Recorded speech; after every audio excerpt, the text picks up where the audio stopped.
বস্তুনিষ্ঠ সংবাদ পরিবেশন করার জন্য আমি বিনীতভাবে অনুরোধ করব।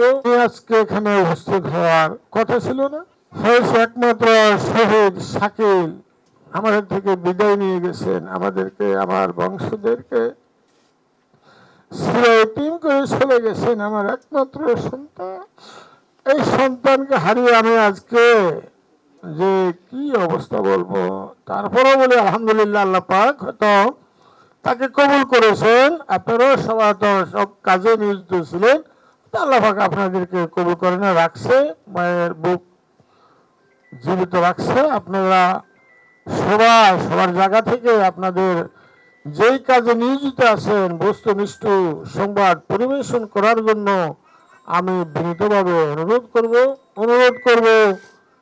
শাকিল চলে গেছে, এই শাকিলকে আপনারা যেভাবে স্মরণ করতেছেন, শাকিলের পরিবারবর্গকে যেভাবে আপনারা স্মরণ করতেছেন, এই জন্য আপনাদেরকে আসলে ধন্যবাদ দিয়ে খাটে করার মতো না।